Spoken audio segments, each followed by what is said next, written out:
Modeh Ani lefanecha melech chai v'kayam. Ay, ay. Modeh Ani lefanecha melech chai v'kayam. שחזרת בי נשמעתי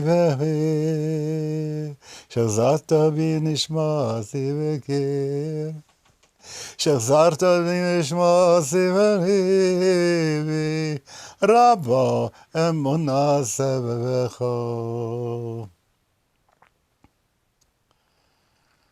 Some people tell me, I wish I could pray. I don't know how to get into prayer. It's too much for me, and how do you have to be, and so on and so forth. So I like to tell people this very prayer that I was just singing. I give thanks to you, ever-living God, King, for having returned my soul to me. Great is your faithfulness. In other words, you still trust me with another day of life that you are giving me. Sometimes I like to put it this way, dear God, you want to be Zalman for another day? Okay, I'll give you a nice ride. What I have in mind by that is that to be grateful is easy. And if you begin with the sense of gratitude, that has to do with just sitting and allowing to feel from the toes up through your entire body and breathing into those places, and that it's all working, and that you have another breath that you can take, and there's another heartbeat to come after this one. It's pretty easy to be grateful. And there is something else that's very special about cultivating that kind of gratitude. That goes a little bit deeper. Remember when I was talking to you about the inner place, that lonely place, that place deep in the heart, where you don't let anybody in except if you can make the sanctuary there for God, and to trust and to know. Now in that sanctuary, that's the prayer place. So even if you're in the best and the biggest shul with the greatest number of people, if you don't log on from that sanctuary, the likelihood is you're going to go through the motions and you're going to spin your wheels in a shul. So it's important to go into that place. Now there's something else that happens, and most people are not conscious, are not aware of that. That has to do with the way in which, in tiny nanoseconds, the universe opens up for every creature. And it's that moment when we and God are one. But it's happening so fast that we are not conscious of it. Imagine for a moment somebody has a very slow film, and he's trying to take a picture at a thousandth of a second aperture. The likelihood is that he won't put anything on his film. Clearly, it's not sensitive enough, and the shutter speed was too fast. So if you could imagine what that shutter speed is, at which every day it says in the Talmud, there's a voice going out from Sinai asking us, children, return. Return to your parent, return. That moment that calls us back, it's not that it calls us back, it reminds us deeply, deeply who we really are. Could you imagine what it would be like if we had a way to keep the aperture longer open, so that instead of a thousandth of a second, we would do it as a half a second. And in that half a second, we would have prepared in our heart, in our being, a sensitivity to say, that snapshot of our oneness with God, with that, if I have that, I can live. So when you think that this is happening at any time, but we haven't got the way to dilate that opening for us, then you see why it is necessary for us to meditate, to contemplate, because that prepares both our sensitivity and makes that moment of the shutter speed more open. So therefore, I want to make sure that you will be really careful with allowing the deep gratefulness that comes to you to be active in you. When that happens, that very tiny flash of which we are unconscious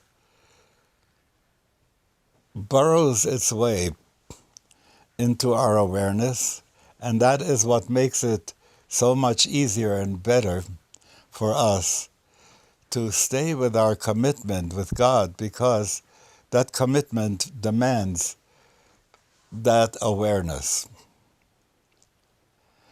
Today I'm wearing this tallis, and I didn't do it the other times, but one of the reasons for that is that I have this tallis on with the blue threads. I hope you can see that.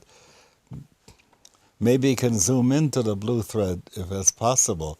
That would be very interesting, because the person who rediscovered the blue thread, that it should be like it is written in the Torah, was a man by the name of Hanoch of Radzin, Reb Gershon Henoch of Radzin. And it's his yahrzeit today. It's the anniversary of his death. And I really appreciate him and his work that he had done. And I'd like him to be my ally in presenting this material to you, so that you could feel a little bit more what I'm saying. So the grateful mentality is that part that begins everything with prayer. Imagine there's a person who is grumpy. How could that person do more than kvetch?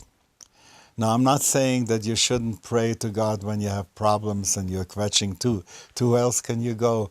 Who else is going to give you that kind of ear and want to help you so much?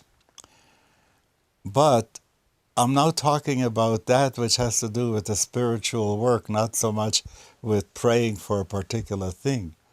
And here is when you can come with an openness of heart and an optimism that says, Baruch she'amar v'haya ha'olam. Thank you, God. You spoke. There we have a world. How wonderful that is. And when you begin with that Modeh Ani, lots and lots of things begin to go better.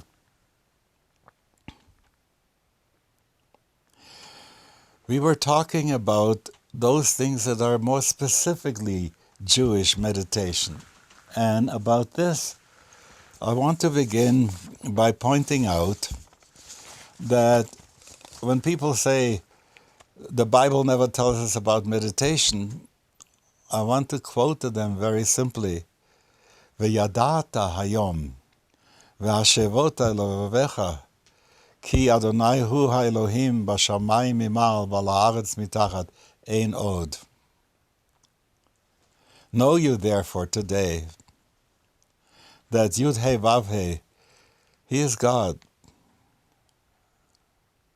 and heaven above and earth below, and nothing else exists. Now, how do I go about knowing that? By opening my awareness and to look at that which has to say about Yud He Vav He is Elohim. Now, what does that mean?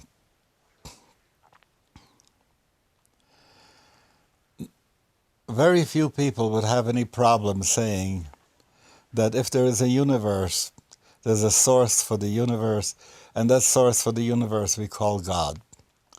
In Hebrew, you would use the name Elohim for that, because the numerical value of the name Elohim is exactly as the numerical value for the word Hateva, nature.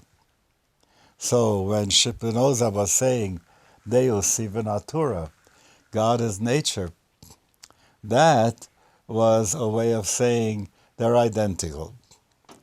But that's not the God to whom we can pray. That's the big problem. Because the God who creates the laws of nature also makes it so that poison will kill. And it is very hard to start saying to the God of nature, you should be kind to us. So who is the God we are talking to? That's that element that we call Yud He Vav He, the divine thing of which we are built in that image. The head is like a Yud, arms and shoulders is like a He, the body is like the Vav, pelvis and legs are like the other He. So in that way, we are talking about a personal God. And that freaks people out at times because they want to have a big monistic idea. They don't want to have a sense of someone who is over and against them. In other words, a consciousness that's facing them. But the heart is not satisfied with a great idea, with an abstract God. The heart wants to have someone who cares. So that's why Professor Buber was talking. There are two ways of approaching the world. One is the I-it. That's a thing. It's a thing. I treat it as a thing. And the other one is the I-thou. I see a real person. I relate to a real person. I don't know what that person is going to do or say or think, but I have to relate to him that he has a center of consciousness and integrity of his own. Now, I don't want to feel that when I'm praying that I'm talking to the wall. I want to be able to address the heart of God, the compassion of God. And that's where that name Yud He Vav He is. So now I put these two together like a stereoscopic vision. I see over here, I see the I Thou God, and I here see the God of nature. And what do I want? The mouth cannot say two different things because it's a serial instrument. One thing comes out and then another. It can't say two things. But the eye can see two things at the same time. And so when you get that vision that gives you the parallax vision, the vision of seeing something three-dimensionally, you need to have two eyes for that. Otherwise, you'd be in flatland. So if you can bring together the God ideas that have to do with the God with whom you can relate and talk, and who loves you and who cares for you, and that one is also the God of nature, then that kind of meditation is what the Torah says you should do. So you see, that's one of them. But how could we? So the Torah says something else. Ata hareta ladat ki Adonai hu Elohim. You have made us visible. You have made yourself visible to us so that we could see. This isn't only an idea that we put together, that we could see that Adonai hu Elohim. Ein od milvado. Nothing else exists except him. Now you can imagine when you say that and you mean it, that in that thought you would tend to disappear.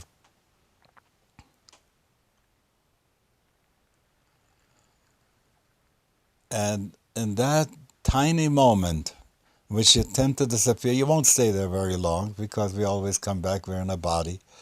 But in that tiny moment, when that happens, we get in touch with that little flash that our soul gets every few moments from God, of which we are unconscious. So you have that.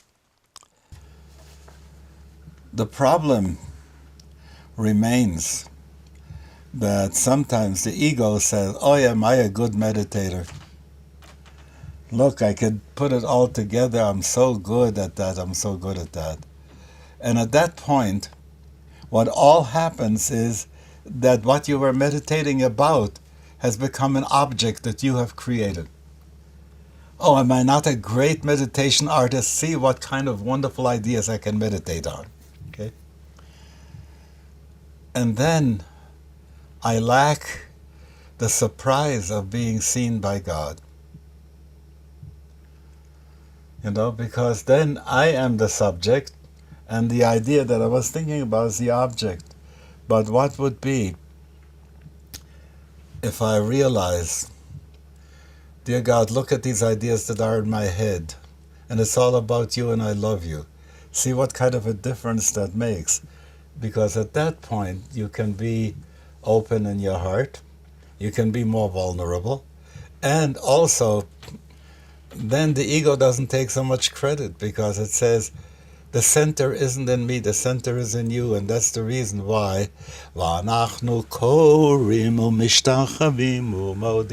we bow down to you. We say, you are the center and we are the periphery of that.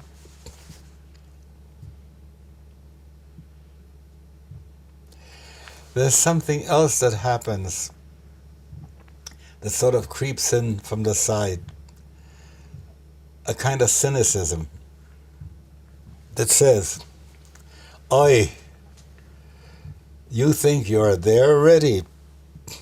Ah, it's not so. I know you've got good ideas, you always talk big, big, big, what a person ought to do, how one ought to be, that's great. But what about how you really are? Okay? And there is such a discrepancy between the ought and the is. And that's a problem. There was a king of the Khazars who was looking for which religion he should join. And he asked a Christian teacher, a philosopher, I don't think there was a Muslim teacher around, and a Muslim teacher. And he asked them to speak about their religion. And he couldn't find good answers from there because he had a recurring dream. The dream says, Kavanatcha yiritzuya, aval maasecha enam ritzuyim. Your intention is good, but how you're living it is not.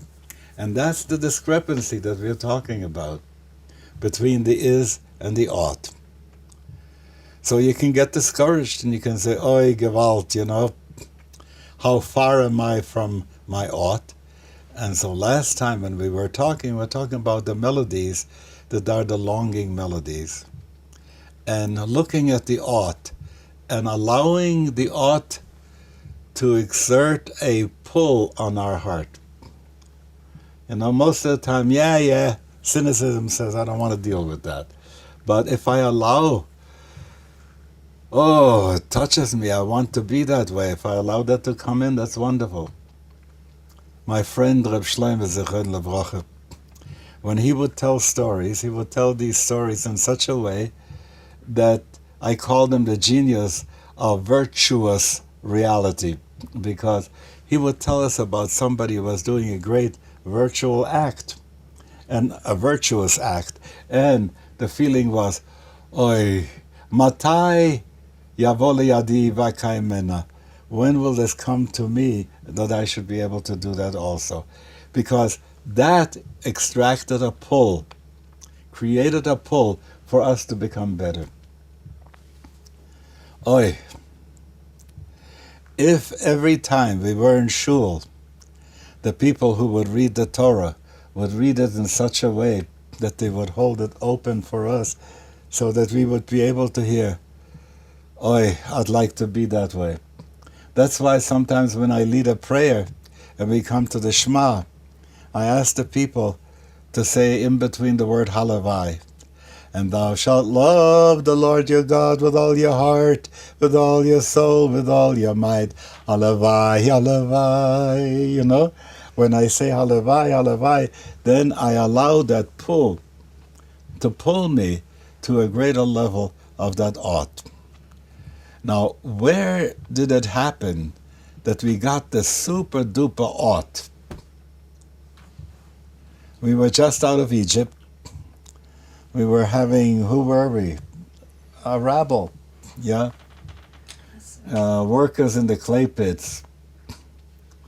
Not even blue-collar workers, And we come out, and 49 days later on, we are at Mount Sinai, and then, whammo, comes the ought that says, this is the way a person ought to be. And why is that? Because Anochi Hashem Elokecha.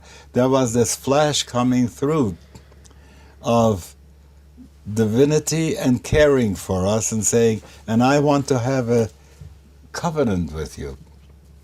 And when we were open, that's why we call about this Matan Torah and Kabbalat Torah. It was the giving of the Torah and the receiving of the Torah, which now makes it possible that we should think about how do we become what we ought to be, and that calls for a way of being vulnerable. Some time ago, when I first spoke to people about meditation, I wrote this. Perhaps a meditation is a daydream. A daydream of the soul as the beloved and God the lover. Can you imagine that, if people would just, when did you have the last romantic daydream about God and you? That's a very important part to have. So that's, for instance, on Friday afternoon when you start singing Shir HaShirim. And you say those words, kiss me, but the kisses of your lips for your loving is better than wine. So these are the words that come yet from Shlomo, from King Solomon, and that talks about that relationship. So the Midrash is full of images about how God is the courting one who courts Israel and the Shekhinah that way. So the daydream is about the meeting in the tryst of prayer and their yearning for one another after parting, and the daydream of being united again. It's that thing. If it were steady, it wouldn't be so delicious as it is, because it is off and on. Because each time when it happens, it feels, oh, how good, how wonderful that is. Perhaps a meditation is a becoming aware of the human soul, of its loneliness. Nobody knows the troubles I've seen, and sometimes I feel like a motherless child. And where do I go when I'm in that place? Even the best friend can't quite know everything that I want them to know about me. So I have to go into that very special place, the loneliness. But in there is the anticipation of being united with the one who transcends the all, the anticipation of being united with the one who transcends the all and is able to come past one's own defenses. Oh, Rabbi Shalom, I want to let you in, rip the door open or something like this. It is sometimes so hard because we are defended against that. Or perhaps a meditation is standing back with the whole of the cosmos before one's mind's eye. You can imagine right now we are still getting background radiation from the first Big Bang. And the new Hubble, how far you can see with. And the discovery that there are other planets around. And all that stuff. And could you imagine you sit down with your tallis and you look at the whole panorama. So there is almost like a planetarium in your head. When is the time for that? When we talk about the angels and the seraphim, the galaxies, and the signs of the zodiac, the chayot, and the ofanim, the planets, what a wonderful time that is to make this huge see this huge picture. And it's not only before one's mind's eye, but it's in as one's heart is being filled with the sheer joy of seeing the balance of all, and our own self as part of it. To be able to see this is so vast, so wonderful, so great, and I am integral to it. What a joy that is, and that is something you can dwell on some more. Or another kind of meditation, searching into one's own motives and values and wishes with the light of the Torah against the background of the past. What do I really want? What is my hierarchy of needs? What are my priorities? And I check all these things out and say, is that the way I ought to be? Is that the way the Torah wants me to be? Is that the picture that God has of me? So I wanted to bring these thoughts to you that had to do with the daydream. All this becomes possible only when we learn how to steer the mind. Most of the time, if we just sit back and watch what's going on, thought follows thought one after another. Sometimes the associations don't look like there's any connection. And at the same time, I may not want to think about these things. I may want to think about other things. So how do I take hold of the steering wheel, as it were, of the mind? And that's where the word kavanah comes in that we were talking about last time. Kavanah means aiming, having a bow, an arrow, and aiming at the target. Lechaven et hamatara. What's my target? My target is, let me begin with a simple thing, that I would like to be able to stick with the words of the Shema for the first paragraph and not have any other thought intrude. So if you try it out, what happens?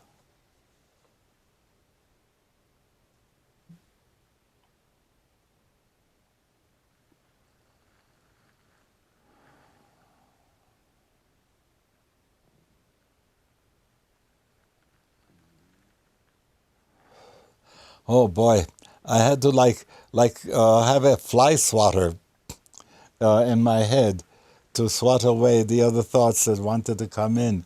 And I managed, but that's how it goes. So try that, and you will see what kavanah is.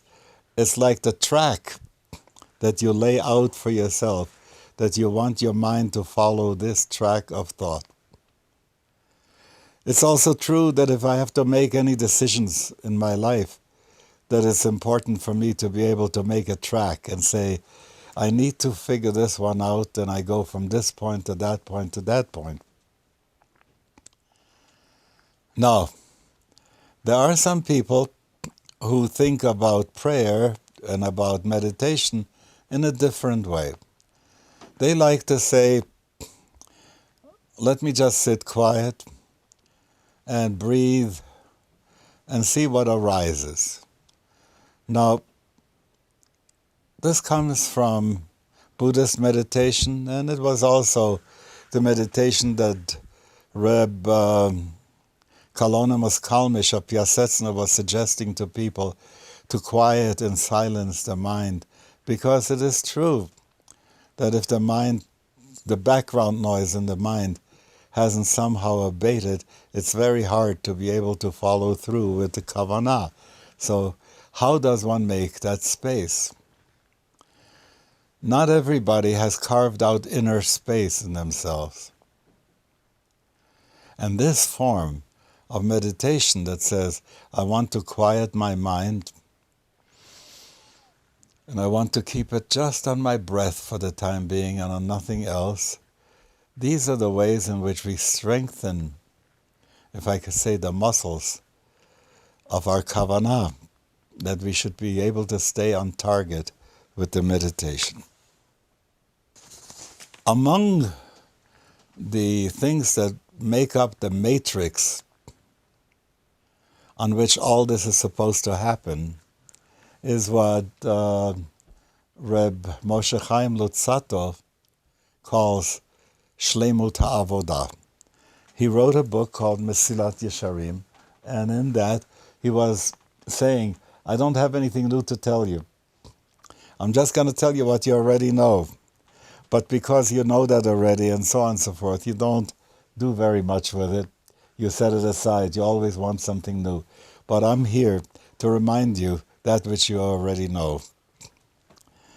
So this Reb Moshe Chaim Luzzatto says, everything, people do all kinds of things for Judaism, but the thing that's most important is Shlemut HaAvodah. Now I translate that as the completeness, the wholeness of the service to God. Because, if I were to look at all the extrinsic motivations that we have when we come to shul, I like to see you, today I'm in a minyan, I'll think about everything else, but I won't think so much about Shlemut HaAvodah. So if we can say that at least once a day we recalibrate ourselves to be able to say, look, serving God isn't only davvenen, and it's not only meditating, it's also when you're driving, it's also when you're eating, it's also when you're taking care of your bodily needs. All this is in the service of God. But to keep in mind that you want to do this in such a way that the quality will fit that Shlemut HaAvodah, that perfection of the service. And when that's there, and then every form of meditation is okay. Because what you're doing then is you're opening a little window and you're saying, it's not only happening in my head, but I'm making myself transparent to God. When I make myself transparent, that's galui v'yadua, That's so amazing. I want to remove the opacity. There isn't anything that I don't want to show to God if I do that the right way, if I'm in that way. That leads us to Cheshbon HaNefesh. Cheshbon HaNefesh means the examination of conscience. It is one of the ways without which davvenen never achieves what it has to achieve. During the weekday, we say sometimes tachanun. Tachanun is a way of saying, dear God, help me to do it better. Forgive me for what I need forgiveness for. But it isn't only begging for forgiveness, it's also saying, what can I do not to make the same mistakes again? And that's one of the hardest things in the world. Why? Because every one of us is created with a little flaw. Like that great story of Reb Nachman. The man sent his son to go study and to learn how to be making candelabra. So he made a beautiful candelabra. Wait, it's too fast. And he comes home and his father says, would you make a candelabra so I can show off to the people? And he says, sure enough. But he doesn't go into the workshop. He goes around, looks at people, talks with them, sits in the pub and this and that. Then comes back and starts making the candelabra. The father says, it is so beautiful, it is so wonderful, but what's this little thing over here? And he found something wrong. The son doesn't say a thing. He goes on to the other person, and everybody in town, the father takes the candelabra, and everybody in town can point out something that's wrong with the candelabra. The father comes home so ashamed, so he's saying, my son, I thought it was beautiful and so on. Everybody found a flaw. And he says, Papa, this candelabra is made from flaws. I went around and talked to all these people to find out what the flaw is, and I built them into that. Now, what does it mean that we have a flaw? There are some places where we have a blind spot, and there isn't anything. You want to keep the door open to the blind spot and see, what's my blind spot? What's my blind spot? Chasing blind spot is not easy.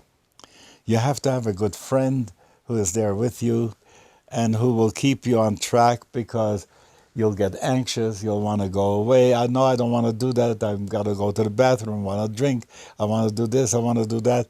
I don't want to do that. But if your friend helps you and you've made up your mind you're going to check it out, you sometimes get a glimpse when the door opens for a little while before you forget, and you have seen what the blind spot is. Now, what happens is that if it comes out to make mistakes, I say, I won't make that mistake again. Okay, so I won't make that mistake again. But the next mistake I made is just the same bride in a new veil. It's the same old story, except appears in a different way. Knowing that we have that. If you don't know that there is, let's say, a leak in your tank, it's going to be very bad. If you know there's a leak in the tank, you might be able to do something about it. You'll find out what's wrong. In the same way, if you know, where is my spirituality leaking away from me? Through that thing that is my flaw. So then I can go and factor it in. At the end of the day, when I sit back and I say, what was my day about today? What was it like? And then when I factor it in, I can start looking for the strategies to do fewer mistakes in that direction. But what will be, there are certain things that are so characteristic. Moshe Rabbeinu remains Moshe Rabbeinu until his dying day, Aaron remains Aaron until his dying day. So, yes, he has lots of experiences. He has refined himself to a wonderful way that until his dying day, there was no problem with his body. It kept well and healthy. Nevertheless, he was the same character that he was. So that's what we are talking about, the characterological stuff that we have to watch out for when we do the Cheshbon HaNefesh at the time before we go to sleep. I want to say one more thing, and then I think we're going to open up to some conversation.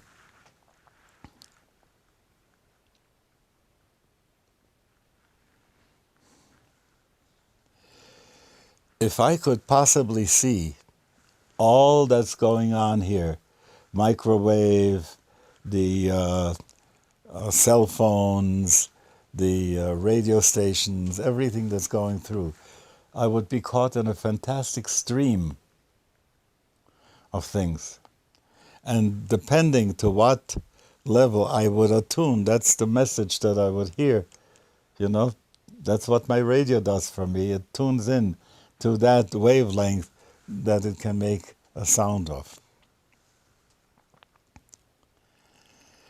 Most people don't realize that time has texture. Time has texture. And so when people look at Mondays, there's something about Mondays that is quetchy, is Blue Monday. On Monday, God didn't say it was good, Tuesday seems to be a happier Levitica day. It's much better, Tuesday. Wednesday is sort of in the middle. So what you get is every day has texture. And Shabbos has texture. And if you imagine that time is like a stream, how do I best navigate my way in the stream of time? Okay, so get the question? So when I know Shabbos is coming, then I go and navigate Shabbosdik there.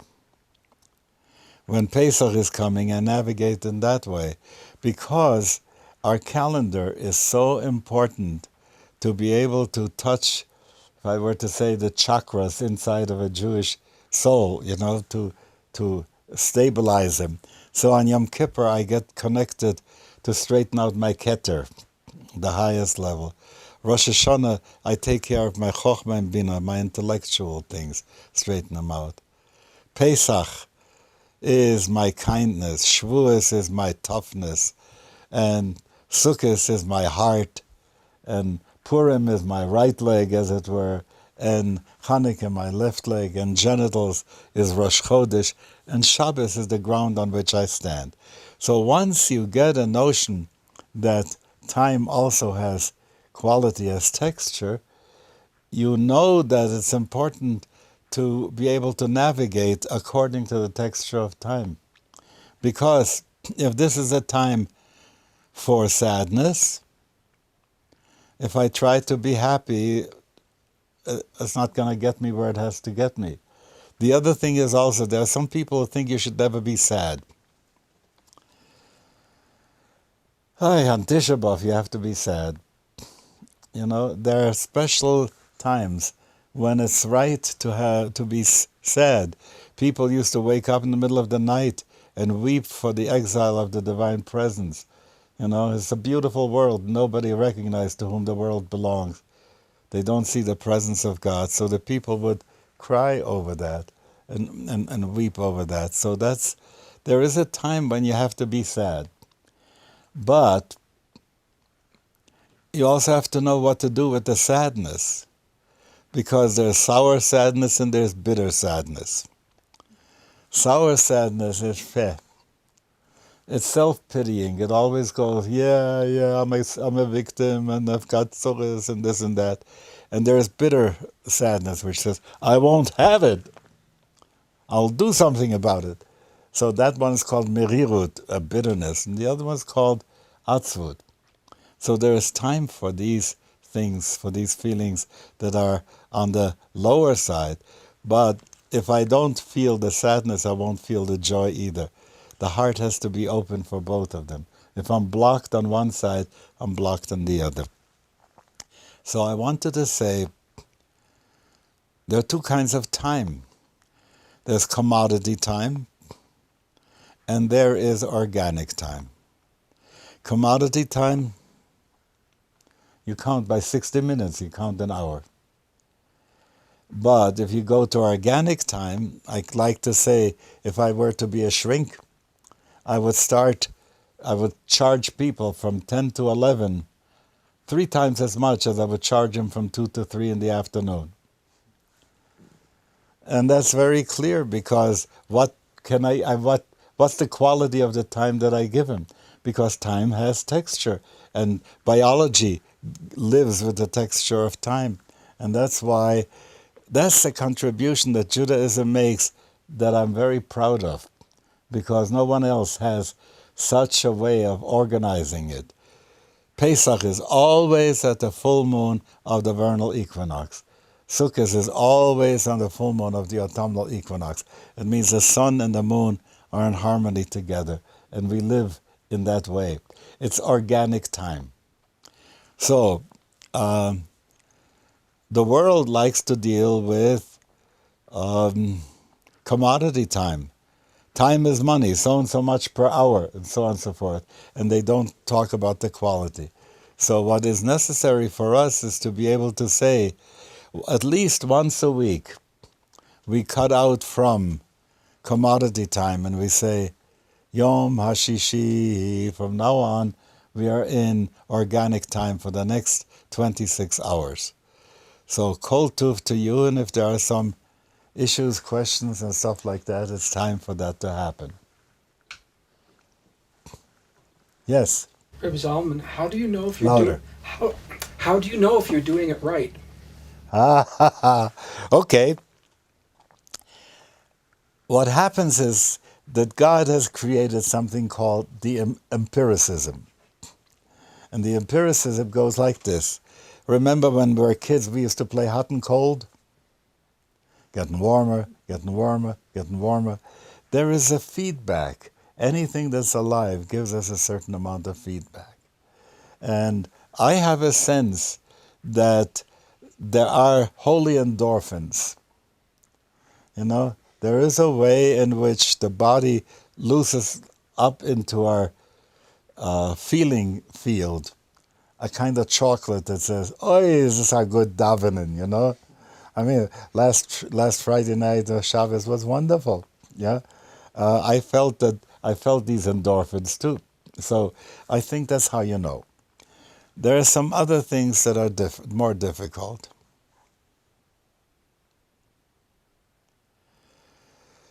Oy. If I could be able to find a litmus test to put on the tongues of senators to see, is it intrinsic? Are you talking about health care? Or are you really talking about being reelected the next year? Okay? What's going on? To what extent are you bribing yourself? I think that's very hard, because at that point, the discrimination between am I on the right track? Because part of my motivation is that I want to get that extrinsic thing, so it makes me feel I'm doing right, I'm on track. But is it really with the ought in the right way? Not easy. If I had an easy thing, I would tell you gladly. Yeah. Anything else? Aaron, du bist still. I have a few questions running through my head. Louder, please. I have a few questions running through my head. On a related note, you said we have like holy hormones or holy endorphins. Yes. There are times when I do something and I know it's the right thing to do, but it feels really yucky temporarily. But ultimately, it feels good. But I get confused when I do something has holy endorphins and I also feel good. I think that only holy things sometimes should only feel hard. So I get confused between when things actually feel good, and then I wonder, well, maybe this is my ego, wanting to do this. It's not really a holy endorphin. As I was saying, if we had it easy to know the distinctions, that's that's why we have to do the inner work.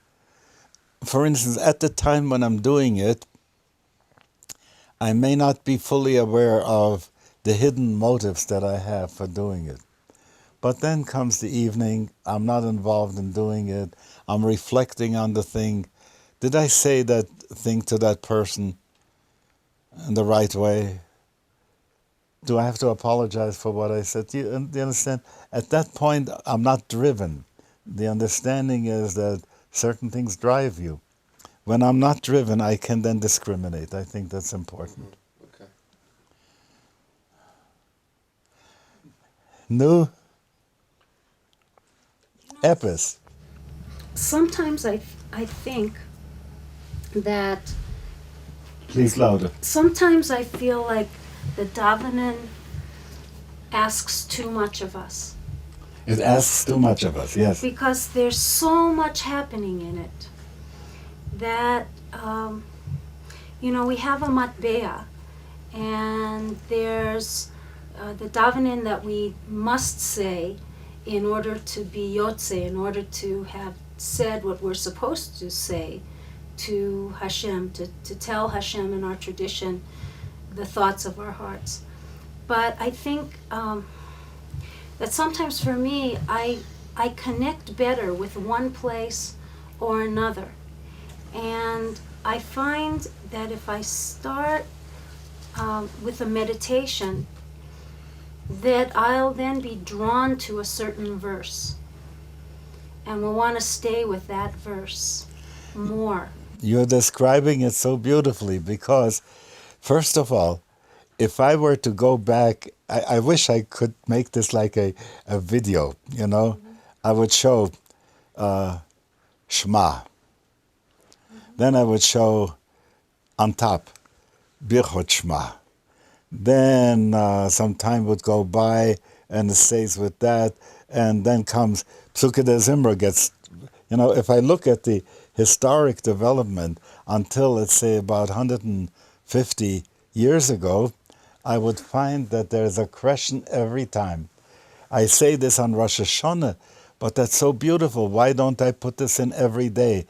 For instance, the thing that we say before the Akedah, yeah?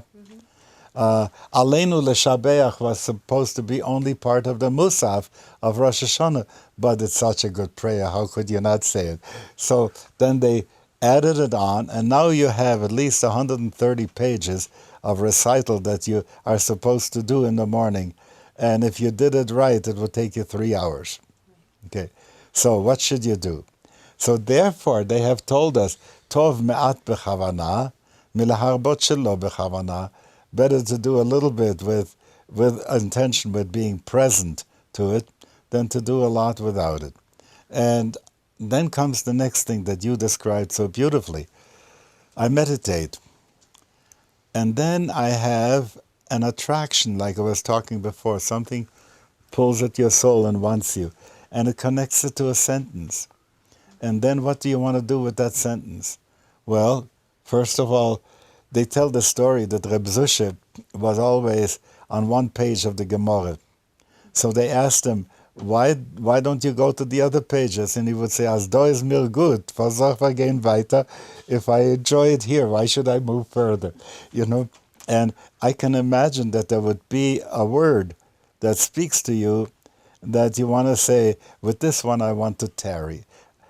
I want to incubate it. And now I'm going to tell you another secret.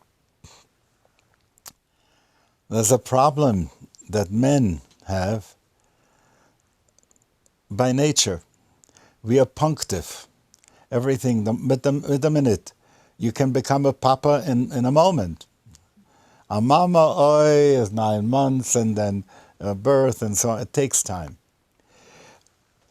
The davvenen accumulation is very papadic. It says this. The other one says, no, don't give me a lot of quantity. Stick with the quality, with the feeling of the thing, and incubate it. You know, be pregnant with the thing. I like that notion of hirhur. You know, when you speak hirhur, it comes from the word harot, to be pregnant. You know, when I have a hirhur tshuva, then I'm pregnant with that idea, with that thought. And I can't, you know, when you're pregnant, you can't say I'm not pregnant for the next 24 hours, you know, you can't do away. It always is there in the way in which you walk and go. And I think that's the next phase in which many women will help us. Because if I look at seminaries right now and the people who are being ordained and the people who come to learning and to such weekends and study places, more women than men. It's been your experience too. Because we are now bringing in the durative, not the punctive. The durative, which also has to do with organic time, you know? And that's a very important part. All right, I think I'm going to stop now. Let me give you a bracha, you good people, and we will continue in a little while more about kavanah.